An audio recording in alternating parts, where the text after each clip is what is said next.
Hello students, welcome back to my channel. In today's video, we will see Indian English literature most important topic, that is diasporic Indian writers. So let's see the diasporic Indian writers. So start with the what is mean by the diasporic first. पहले समझ लेंगे कि diasporic है क्या.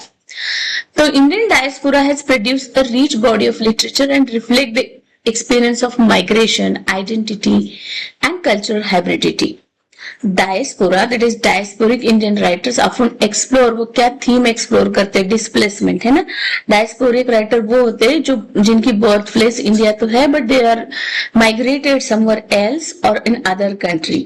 सो whenever they wrote और their experiences and the themes and key points of their works are reflect the displacement, nostalgia, assimilation and the complexities of cross-cultural identities or interactions they face. So the presentation focus on the notable diasporic Indian writers. Their उनकी biographies की बात करेंगे हम. वो कौन से country से है, उनका बर्थ प्लेस क्या है, उनके मेजर वर्क्स क्या है और उनके वर्क्स में की थीम्स क्या है. इन सब सारी चीजों को हम इस वीडियो में क्या करेंगे, डिस्कस करेंगे. तो स्टार्ट करते हैं. हमारे पहले ऑथर जेवी दसानी. जेवी Dassani born in 1909 and died in 2000. उनका फुल नेम है गोविंदास विष्णुदास दसानी. उनकी बर्थ 8 जुलाई 1909 में हुई है. नायरकोबी, Kenya, to Indian parents from the Sindh, now in Pakistan. So unki growing up and have the rebellious nature, run away from the house at the age of 18. Like this, he have the biography. He spent 25 years in England as a journalist. 25 साल वो England में as a journalist work कर चुके हैं. And lecturer रहे हैं, broadcaster रहे हैं. Return to India in 1952 and practiced yoga, studied Buddhism, secularism, later taught the philosophy at American University. तो जीवी दसानी पे कभी क्वेश्चन तो नहीं आया है बट उनके मेजर वर्क्स एक क्वेश्चन बना था मैच द फॉलोइंग में सेट एग्जाम में. ऑल अबाउट एच हैटर 1940 का उनका वर्क है, बहुत ही इंपॉर्टेंट वर्क है. And all about H Hatter. तो क्या है इस नॉवल में, समरी देख लेते हैं शॉर्ट में. एंड एक्सपेरिमेंटल नॉवल है, ब्लेंडिंग है इस नॉवल में. Eastern and western narrative forms देखने को मिलेंगे. There is amalgamation of that is eastern and the western narrative. The protagonist H Hatterr is a European seeking understanding and meaningful in life. ये जो novel है, a structure around his encounter with the 7 sages, each representing the different philosophy, and explore the theme of identity, spirituality and absurdity of existence. एक renowned novel माना जाता है. इसमें की character कौन से है, एच हैटर है, the narrator and the protagonist. Okay, so let's see one by one हम पूरी चीजों को जान लेंगे. Give a minute me guys as the noise is produced here.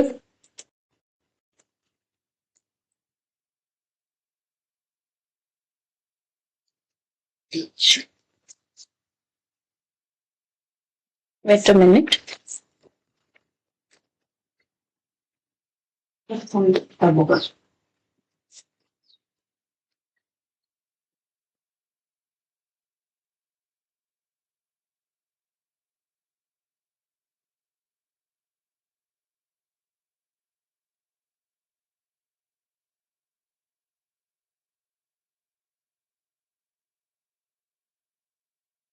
So, let's see, learn about the Javid Dasani's novel, H. Hatter.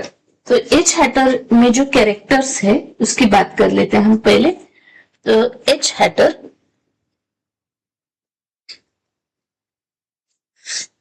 इसमें characters है. एक H. Hatter है जो नरेटर है, प्रोटैगनिस्ट भी है जो प्रेजेंट करता है common man, navigation, life and the complexities. फिर 7 sages आते हैं. Each sage is important, have the imparts the wisdom fully. Hatter symbolize the various philosophies here. East और वेस्ट कल्चर फ्यूजन देखने को मिलेगा इस नॉवेल में. हमें क्वेस्ट फॉर स्पिरिचुअल एनलाइटनमेंट भी देखने को मिलेगा. जरूर से इस नॉवेल की डिटेल समरी पढ़े. नेक्स्ट है हमारे Rohinton mystery. Rohinton mystery born in 1952, Bombay उनका बर्थ प्लेस है एंड वो माइग्रेटेड हुए टू कनाडा। उनके रोहिंटन मिस्ट्री के सच ए लॉन्ग जर्नी पे बहुत बार क्वेश्चन बनते हैं। And 1975 with his wife and background belong to the Parsi community and began as a writing while working as a bank clerk in Canada. So he is a renowned author. उनके major work देख लेते हैं।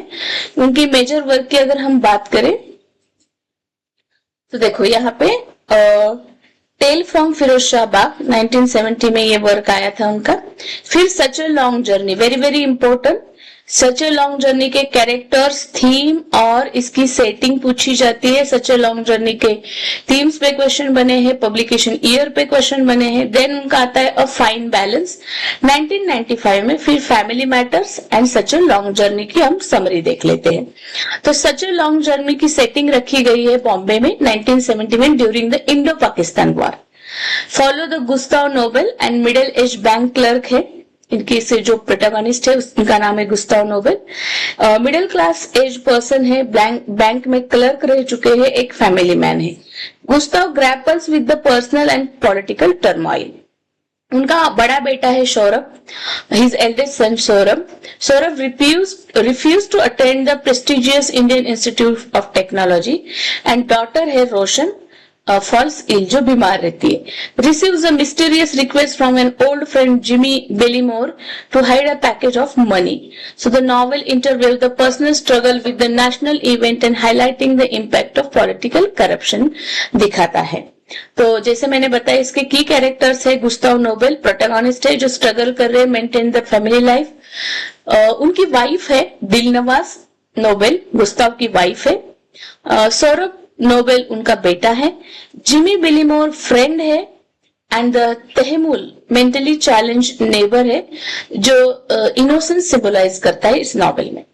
इसकी theme अगर देखें the effect of political corruption on ordinary life, family dynamics and that is general conflict देखेंगे हम, एक पारसी कम्युनिटी के चैलेंजेस इन मॉडर्न इंडिया। फिर उनकी सेकंड वर्क आती है फेमस अ फाइन बैलेंस 1995 में। फाइन बैलेंस की जो सेटिंग रखी गई है it is a period of emergency. Emergency जब लागू हुआ था when the prime minister Indira Gandhi 1975 to 1977 और बहुत चीजें बदल गई थी। वहां पर नसबंदी कंपलसरी की दी गई थी, the chaos between the Sanjay Gandhi and the public. So bring together four main character here, Dina Dalal, Ishvar Darji, Maneck Kohlah and the character lives intersect with the small apartment in Bombay में सब रह रहे हैं। So brings together the four main character और इसकी setting है emergency period of India। तो दीना दलाल जो है वो रिप्रेजेंट्स करते हैं resilience and struggle for autonomy. Ishvar and Om जो है वो विक्टिम है caste violence and seeking better opportunities. Maneck Kohlah जो है वो struggle with the loneliness and disillusionment. और इसकी जो थीम है the impact of political turmoil on individual life and human endurance. फिर उनका इंपॉर्टेंट वर्क आता है फैमिली मैटर्स 2002 में। तो जी ये फैमिली मैटर्स ये है, इसकी सेटिंग रखी गई इस नॉवेल की बॉम्बे में 1990s का पीरियड है। सेंटर इन नरीमन वकील 79 year old Parsi widower suffering from the Parkinson disease and Neriman lives with his stepchildren Kumi and Jal who represent the caring for him. So this is how Nariman Vakil, Rexona Chenoy and Azad Chenoy and Kumi and Jal contractor. These are the main characters in the family matters. और family की responsibility, dustiness in there, the complexities of parent-child relationship, ये theme है इस work की। फिर आते हैं हमारे more important author Vikram Seth, जिन पे बहुत बार क्वेश्चन बना है। कोलकाता में इनका बर्थ हुआ था। They studied philosophy, politics and economic at Oxford.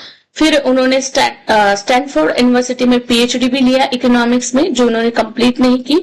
एक वर्सेटाइल राइटर माने जाते हैं, पोएट है, नॉवेलिस्ट है, ट्रैवल राइटर है एंड चिल्ड्रन ऑथर भी इन्हें कहा जाता है।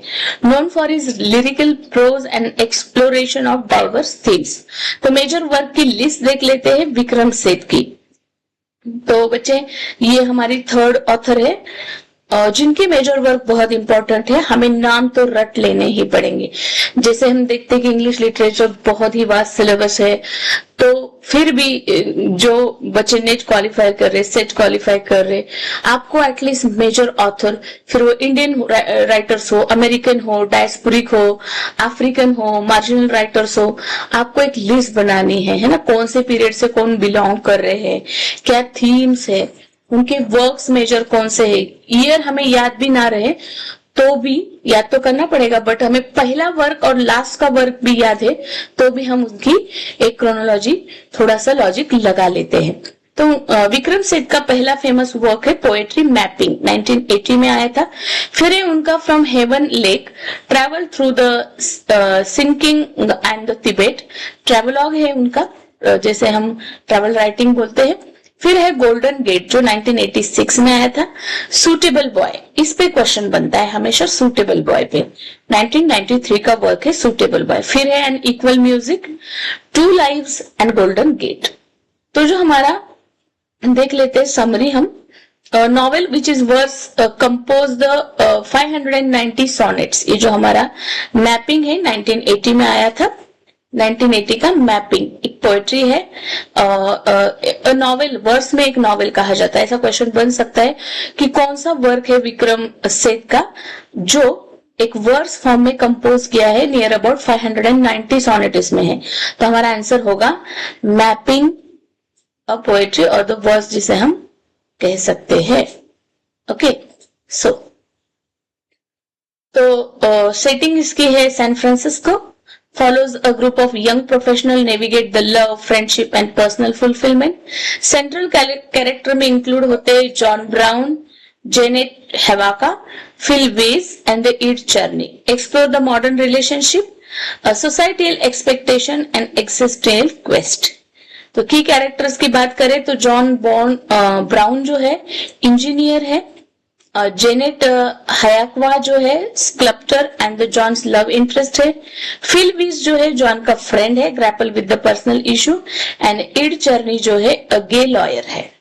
थीम्स अगर हम देखें तो search of connection and disconnected world, the interplay between tradition and modernity. फिर देख लेते हैं हम सूटेबल बॉय, 1993 का वर्क है, बहुत ही फेमस वर्क है, एक इपिक नॉवल माना जाता है सूटेबल बॉय। सूटेबल बॉय क्या है, इपिक नॉवल है, स्पैनिंग और 1300 पेजेस है इस नॉवेल के, एंड इसकी सेटिंग पोस्ट इंडिपेंडेंस इंडिया में रखी गई है, मतलब post independence era of India, early 1950s, मतलब हमारी फ्रीडम से पहले। ओके, आफ्टर द फ्रीडम हमें 1947 में मिलता है, उसके बाद अर्ली 1950s का पीरियड जो फोकस करता है on Lata Mehra and her mother quest to find her suitable husband. Okay, so interweave the lives of 4 families, Mehra family, Kapoor's family, Khan family and Chatterjee's. तो इसमें love, politics, religion, social changes जैसे theme देखने को मिलते हैं। की character कौन से है सूटेबल बॉय में, लता मेहरा है जो 19 साल की ओल्ड यूनिवर्सिटी स्टूडेंट है, torn between tradition and personal desire. फिर है मिसेस रूपा मेहरा, लता की मदर है रूपा मेहरा, और वो अपनी बेटी के लिए परफेक्ट मैच ढूंढ रही है, जैसे हमारी कॉमन इंडियन मदर्स करती है। कबीर दुर्रानी है, लता का मुस्लिम लव बॉय है जिससे वो प्यार करती है, कबीर दुर्रानी। फिर हरेश खन्ना है, practical sweater representing modern India, and फिर अमित चटर्जी है, poet and another Lata sweater. Okay, theme जो है इसके एक टेंशन है, arrange marriage and the romantic love, social political landscape of post partition India and family dynamics and general differences देखने को मिलेंगे। फिर आता है an equal music 1999, इसके centers on story center base करती है माइकल होम्स पे, प्रोफेशनल वायलिनिस्ट है, वायलिन बजाते हैं वो लंदन में, and reunites with his former lover Julia McNicholl, pianist now married the losing her Harry, explore their rekindled relationship. और कैरेक्टर्स अगर हम एन इक्वल म्यूजिक देखें जो 1990 का वर्क है, सुटेबल बाय के बाद इंपॉर्टेंट हम वर्क मानेंगे, जिसपे क्वेश्चन नहीं आया बट सुटेबल बाय पे विक्रम सिद्ध पे क्वेश्चन बनता है। सो माइकल होम है जो स्ट्रगल है कर रहा है पास्ट और प्रेजेंट के बीच में। जूलिया मैकनिकोल है जो उसकी लवर रह चुकी है and she is now try to balance between the personal happiness and family responsibility. And Maggiore quartet है मिशेल की ensemble highlighting professional dynamic. Okay, so next हम देख लेते हैं इंपॉर्टेंट राइटर है Salman Rushdie. As the SET point of view अगर पूछे तो in every SET exam if you ask me in the Maharashtra सेटमेंट there is a question on Salman Rushdie. फिर ग्रीमेस पे कोई नेट भी क्वेश्चन पूछता है। मिडनाइट चिल्ड्रन सेट वालों का फेवरेट टॉपिक है। शेम पे क्वेश्चन बना है।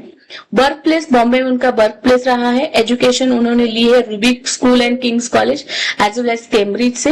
वो एक ब्लेंडिंग मैजिकल रियलिज्म के लिए जाने जाते हैं, हिस्टोरिकल फिक्शन के लिए जाने जाते हैं। माइग्रेशन, आइडेंटिटी, पॉलिटिक्स ये उनके वर्क की फेमस थीम्स रही है। कंट्रोवर्शियल फिगर है, उनके सैटेनिक वर्सेस के लिए बहुत सारी कंट्रोवर्सीज भी उन्हें फेस करनी पड़ी थी। अगर हम सलमान रश्दी की मेजर वर्क देखें तो ग्रीमस जो 1975 में आई थी, फिर आया था मिडनाइट चिल्ड्रंस 1981 में, फिर शेम 1983 में, then the most controversial work the satanic verses 1988 में, Haroun and the sea of stories 1990, the moor's last sigh 1995, the ground beneath her feet 1999 and the Shalimar the clown 2005। तो पहले सबसे पहले हम बात करने जाते हैं मिडनाइट चिल्ड्रन।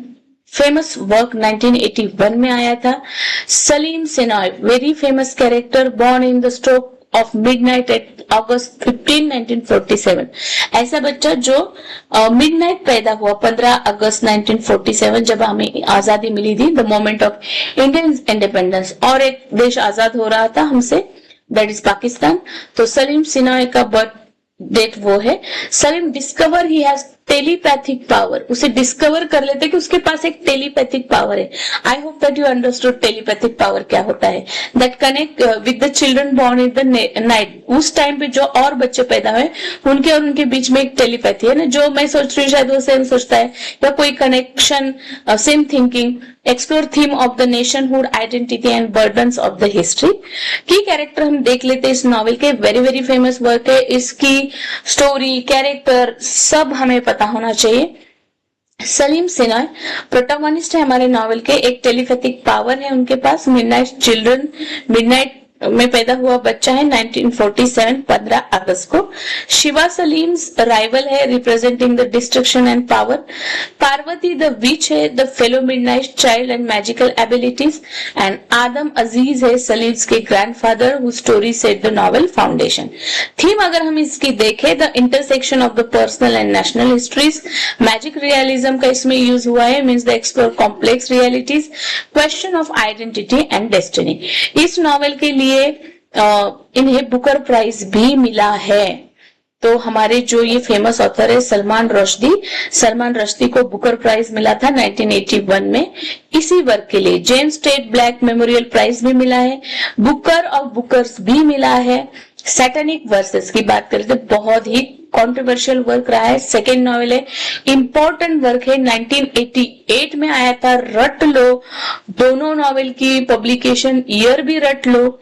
सेंटर करता है हमारा the satanic Verses on Indian actress Gibreel Farishta and the Saladin Chamcha और the who survived as the terrorist bombing of their flight to England.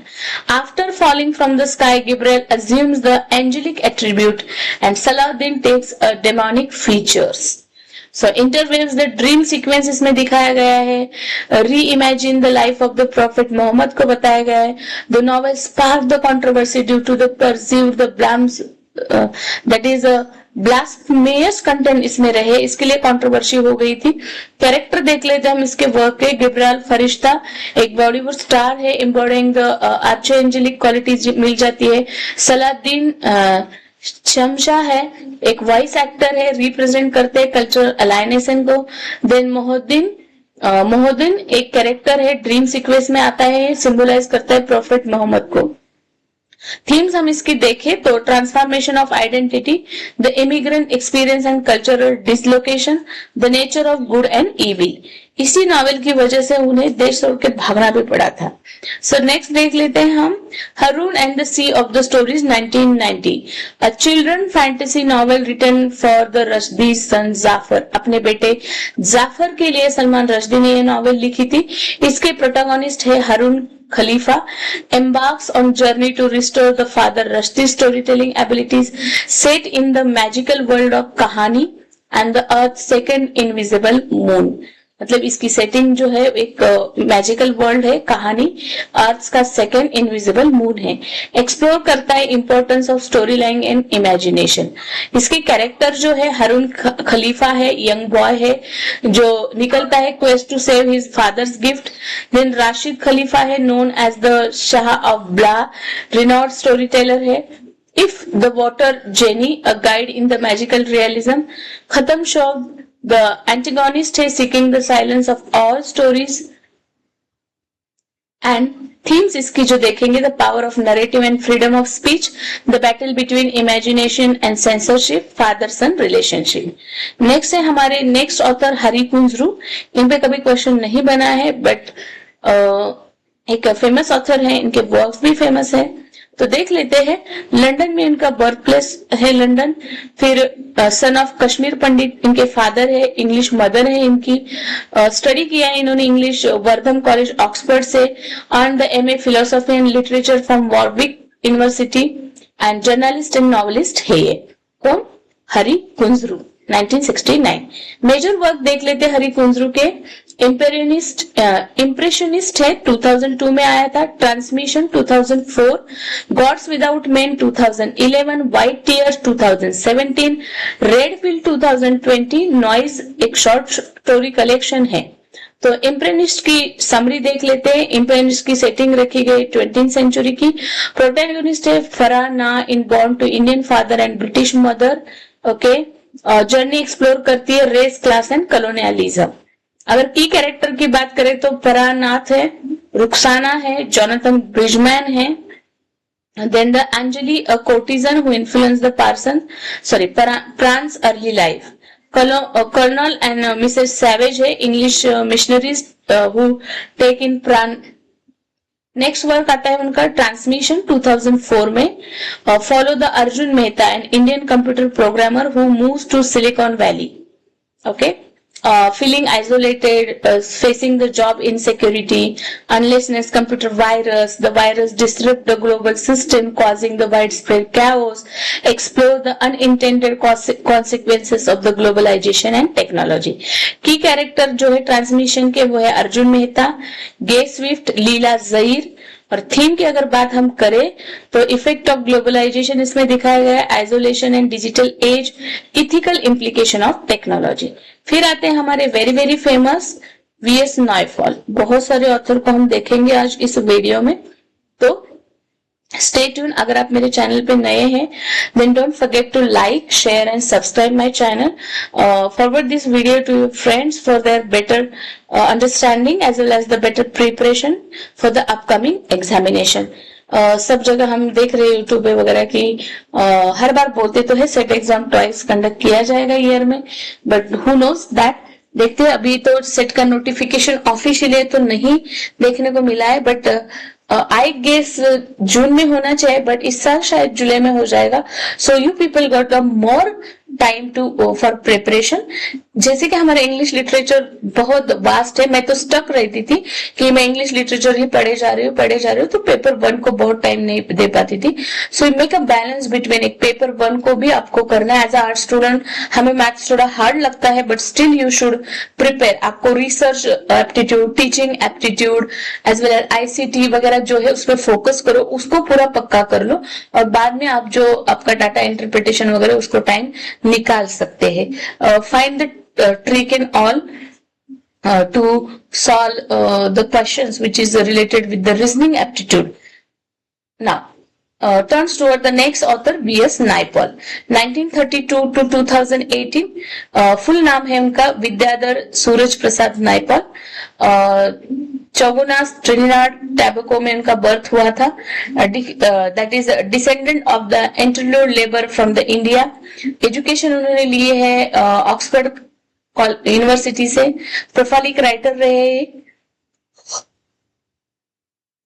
Novels लिखते हैं, ट्रेवलॉग्स लिखते हैं. नोबेल प्राइज भी उन्हें लिटरेचर का मिला है 2001 में. तो इनके मेजर वर्क देख लेते हैं. Miguel street 1959, A House for Mr. Biswas, very famous work. Again and again asked in the numerous lot of set examination, बहुत सारे set examination में नेट एग्जाम में House of Mr. Biswas पे question बने हैं. 1961 का वर्क है ये. In a Free State 1971, Mimic Man 1967, Bend in the River 1979, The Enigma of Arrival 1987. तो पहले हम देख लेते हैं house of Mister Biswas 1961. Chronicle of the life of Mohan Biswas की स्टोरी है. ट्रिनिडाड ऑफ इंडियन डिसेंडेंट है. Mohan strive to assert his independence by owning his own house, faces numerous problem, poverty, family obligation, societal pressure. The novel span over 46 years, highlighting the personal struggle of the Mohan Biswas. तो character है major, हमारे protagonist है Mohan Biswas. Then है Shama, his wife, the Tulsi family, Shama की extended family है. And the quest for identity of self, इसका theme है. Colonial and past colonial society structure है. फिर आता है इनका very famous work in free state 1971. It is a collection of 3 short stories and 2 narratives. The central novella follows the Bobby and Linda expatriate in an unnamed African country facing political turmoil, explore his journey through the landscape and mark the violence and change. Characters इसमें देखेंगे इन free state में तो है बॉबी, लिंडा, और इनकी themes जो है alienation and displacement, collapse of colonialism after mark. इन्हें बुकर प्राइज मिला है इसी वर्क के लिए. नेक्स्ट हम देख लेते हैं Jhumpa Lahiri. Jhumpa Lahiri one of my favourite. London birth place है इनका, England. born to the Bengali traditional Indian immigrant, raised in Rhode Island, that is USA. उन्होंने BA किया इंग्लिश लिटरेचर में from the Bertrand college and multiple degree she is having from the Boston university including PhD, Renaissance studies and etcetera. उनके major work की बात कर लेते हैं. झुम्पा लाहिरी. झुम्पा लाहिरी का इंटरप्रेटर ऑफ मलाडीज बहुत ही फेमस वर्क है 1999 का.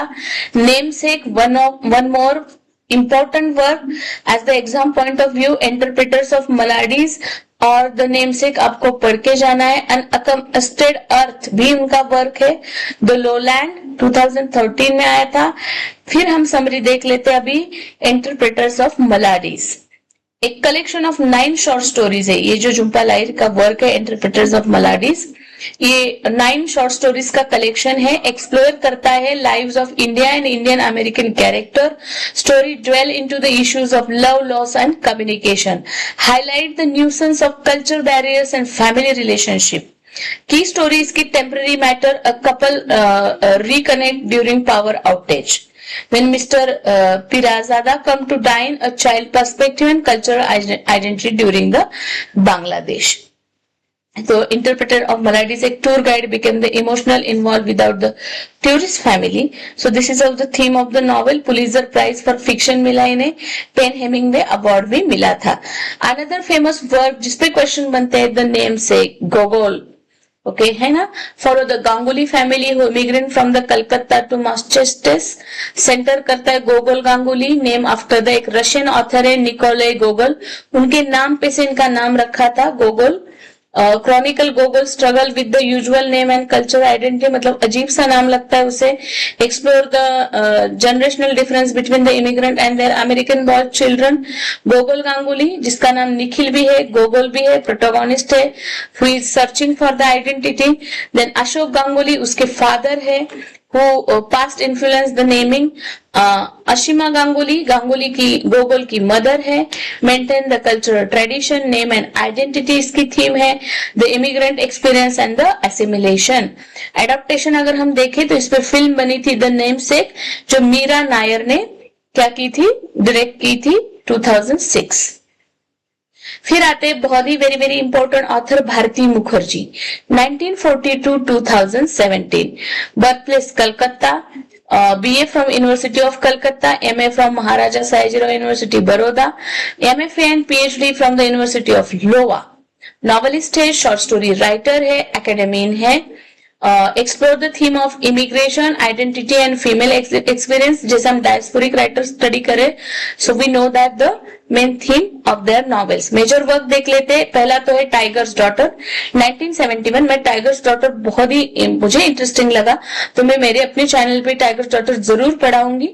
वाइफ है 1975, Jasmine 1989, the holder of the world 1993, desirable daughters again बहुत ही अच्छा लगा मुझे when I read it, desirable daughter and the tiger's daughter. Then the tree bride 2004, miss new India 2011. Jasmine की हम समरी देख लेते हैं. जास्मिन प्रोटोगोनिस्ट ज्योति है इसकी, जो रूरल इंडियन विलेज में पैदा हुई थी. After becoming widower she immigrant to the मतलब उसका पति मरने के बाद वो यूनाइटेड स्टेट चली जाती है. Reinvent herself multiple times for the Jyoti to Jasmine. Jyoti से वो जास्मिन बन जाती है, फाइनली जैन बन जाती है. Navigates through the various relationship and the identities, explore the Fidelity and identity. तो की कैरेक्टरिस्टिक से ज्योति, ज्योति का ही नाम है जास्मिन, जास्मिन से वो जेस बन जाती है, जेस से जैन बन जाती है. Embodies the adaptability and resilience. परक, her husband in India who inspire her dream. Bud Ripplemeyer, a banker in Iowa, represent the stability.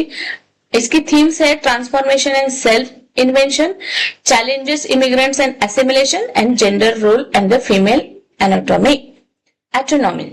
Next है Desirable Daughter 2002, follows the Tara Chatterjee, one of the three sisters from the एक traditional Bengal family, उसमें 3 sisters है, उसमें से एक है Tara Chatterjee. After divorce her husband Bish, उसके साथ डिवोर्स होने के बाद में वो सैन फ्रांसिस्को में रहने लगती है उसके बेटे रवि के साथ. Explore her past and heritage after the stranger claim to be her nephew. Dwells into the family secret and personal identity. तो तारा चैटर्जी हमारी प्रोटोगोनिस्ट है. पद्मा एंड पार्वती तारा की 2 बहनें हैं. बिश चैटर्जी उसके एक्स हस्बैंड है एंड सक्सेसफुल टेक एंटरप्रेनर रहे हैं. थीम्स है family ties and general differences, identity and the multicultural context. Then हम इस पे कुछ क्वेश्चन देख लेते हैं. In Rohinton Mistry's a fine balance which historical period serves as the backdrop of the novel. तो हमारा करेक्ट ऑप्शन है इमरजेंसी पीरियड. इसकी सेटिंग की गई थी. अब भी हमने देखा कि रोहिंटन मिस्ट्री का fine balance and such a long journey, very very famous work. और जो हमारा फाइन बैलेंस है उसका इमरजेंसी पीरियड का सेटिंग रखा गया है. नेक्स्ट है which novel by Salman Rushdie led to the fatwa being issued against him. तो ऑब्वियसली सैटेनिक वर्सेस, उनका जो सी ऑप्शन इज करेक्ट है. सैटेनिक वर्सेस पे बहुत सारी क्रिटिसिज्म या उन्हें बहुत सारी कंट्रोवर्सी सहनी पड़ी थी. फतवा भी निकला था. In Jhumpa Lahiri is the namesake. What is the significance of the protagonist name Gogol? It's traditional Indian name, named after his grandfather, named after a Russian author. C is correct here, जैसे अभी हमने discuss किया. Vikram said suitable by primarily explore which of the following theme. So C correct option here, in search for the marital partner in post-independence India. Next देख लेते हैं हम. Which of the following author wrote a novel entirely in verse form? Verse form में Rohinton mystery लिखते हैं, फिर या विक्रम सेठ, सलमान रश्दी और भारती मुखर्जी. अभी हमने देखा कि जो हमारे ऑथर है उन्होंने पूरा का पूरा नॉवल जो है वर्स फॉर्म में लिख डाला है, वो है हमारे Vikram Seth. If you like my videos, then like, share and subscribe.